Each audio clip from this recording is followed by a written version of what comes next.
Hello dear students, जैसा कि आपको मालूम है कि बोर्ड परीक्षाएं जो है वो प्रारंभ होने वाली है और बोर्ड परीक्षाओं में हम अपना सबसे बढ़िया जो परफॉर्मेंस है वो दे पाएँ।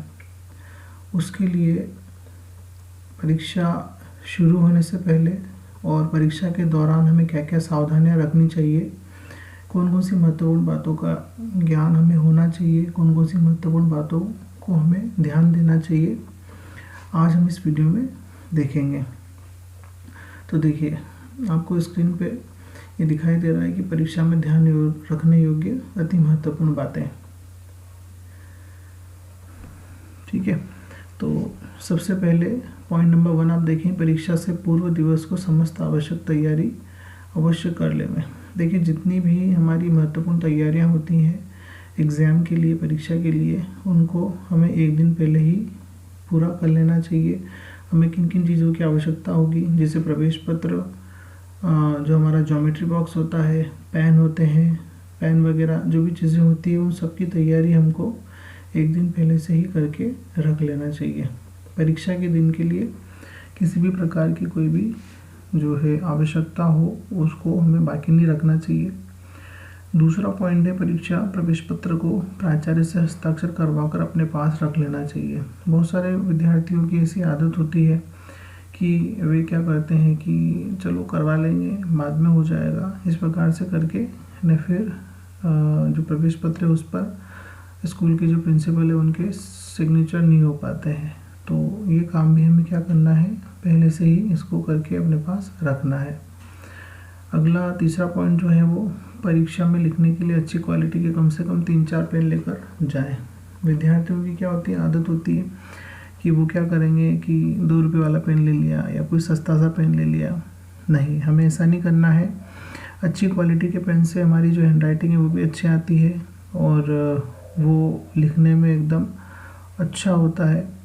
तो हमको क्या करना है, ध्यान रखना है कि जो पेन हो वो कैसा हो, अच्छी क्वालिटी का हो, कम से कम 5 रुपये का तो होना चाहिए। आप चाहे तो 10 रुपये, 20 रुपये इस प्रकार के पेन को भी ले जा सकते हैं, लेकिन 2 रुपये या उससे जो लो क्वालिटी के पेन होते हैं उनको आप नहीं लेकर जाएं। अगला जो पॉइंट है वो है, आपके पास समस्त आवश्यक सामग्री जैसे स्केल, शार्पनर, रबर, प्रकार, चांदा आदि होने चाहिए। हमारे पास में जो भी महत्वपूर्ण चीज़ें होती है वो सभी होना चाहिए। स्केल वगैरह, शार्पनर, रबर, प्रकार, चांदा, ये सब होना अनिवार्य है, क्योंकि हम परीक्षा देने जा रहे हैं। वहाँ पर इन चीज़ों के लिए हम अपने जो हमारे जो पड़ोसी होंगे, आगे पीछे बैठने वाले, उनको परेशान करेंगे, एग्ज़ाम में अलाउ नहीं रहता है। तो ये चीज़ें हमारे पास होनी चाहिए। उसके बाद में है, परीक्षा के निर्धारित समय से पूर्व अनिवार्यतः परीक्षा केंद्र पर पहुंच जाएं, जिससे कि समस्त आवश्यक कार्यवाही समय सीमा में पूर्ण की जा सके। देखिए, जो जैसे पहले दिन जो होगा एग्ज़ाम का हमारा, उसमें क्या होता है कि रोल नंबर वगैरह हमको ढूंढना रहते हैं, कौन से रूम में हमारा रोल नंबर है।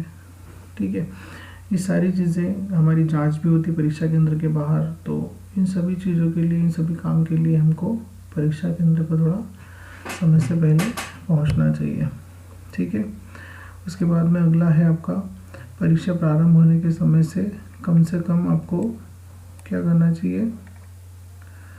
पॉइंट नंबर जो 6 है, परीक्षा प्रारंभ होने से कम 1 घंटे पूर्व पढ़ना बंद कर दें, जिससे कि दिमाग में चल रही उथल पुथल बंद हो सके तथा वो परीक्षा देने के लिए तैयार हो सके। देखो, बहुत सारे विद्यार्थियों की, क्या लगभग सभी विद्यार्थियों की आदत होती है कि वे बिल्कुल लास्ट मोमेंट, लास्ट टाइम तक पढ़ते रहते हैं, जो कि नहीं होना चाहिए। ये एक अच्छी आदत नहीं है।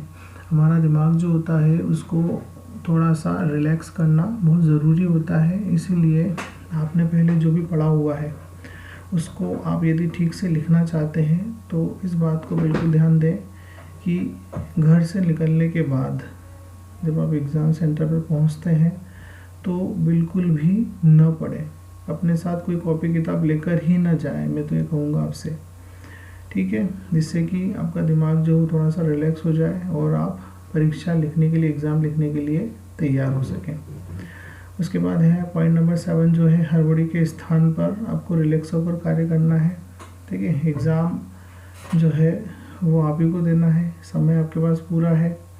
किसी भी प्रकार की हड़बड़ी नहीं करें और बिल्कुल रिलैक्स होकर काम करें, क्योंकि जैसे ही हड़बड़ी होती है तो उससे क्या होती है, गड़बड़ी होती है। अगला है आपका उत्तेजना में याद की हुई बातें भी याद नहीं आती हैं, जबकि रिलैक्सेशन में अपने आप याद आती जाती है। ठीक है, जब हमारा जो मस्तिष्क है वो उत्तेजना की अवस्था में होता है तो जो बातें, जो चीज़ें, जो प्रश्न हमें याद हैं वो भी हम ठीक से याद नहीं कर पाते हैं, याद नहीं आ पाते हैं। तो इसीलिए आपको क्या करना है, बिल्कुल रिलैक्स होकर अपना काम करना है। ठीक है, नेक्स्ट पॉइंट है आपका उत्तर पुस्तिका तथा प्रश्न पत्र पर लिखे निर्देश को एक बार अवश्य पढ़ें। तो एक बहुत महत्वपूर्ण बात है, जो भी आपको आंसर बुक मिलेगी उस आंसर बुक में जो भी निर्देश आपको लिखे गए हैं पहले दिन तो कम से कम उनको ध्यान से पढ़ें और पढ़कर उसमें जो बताया गया है उसका आप पालन करें। ठीक है, प्रश्न पत्र पर भी निर्देश लिखे रहते हैं कि कौन सा प्रश्न कितने नंबर का है, कहाँ पे क्या चॉइस है, किस प्रकार से है, ये सारी बातें डिटेल उसमें लिखी रहती हैं, तो उनको पढ़ना आवश्यक है। ठीक है, तो उनको आप ज़रूर पढ़ें। इस सब काम के लिए हमको अलग से समय दिया जाता है, तो उसमें हम इसको करें। अगला है आपका उत्तर पुस्तिका पर जानकारी भरने में जल्दबाजी बिल्कुल ना करें। परीक्षा कक्ष में उपस्थित शिक्षक की सहायता ली जा सकती है। देखिए, उत्तर पुस्तिका जो हमको मिलेगी उसमें आपको रोल नंबर भरना रहते हैं या और भी जो डिटेल्स आपकी होती है वो प्रवेश पत्र से आपको डिटेल भरना होती है, तो आप उसको भरने में जल्दबाजी बिल्कुल नहीं करें। जो भी समय, उसको अतिरिक्त समय मिलता है, ठीक है, आपके एग्ज़ाम का जो 3 घंटे का समय है उसके अतिरिक्त आपको समय दिया जाता है जिससे कि आप अपनी एंट्रीज वगैरह कर सकें। तो ये काम करने में आप बिल्कुल भी जल्दबाजी नहीं करें। आप चाहें तो आपकी जो एग्ज़ाम रूम में आपके जो भी परीक्षा कक्ष होगा उसमें जो भी शिक्षक की ड्यूटी रहती है आप उनकी सहायता ले सकते हैं।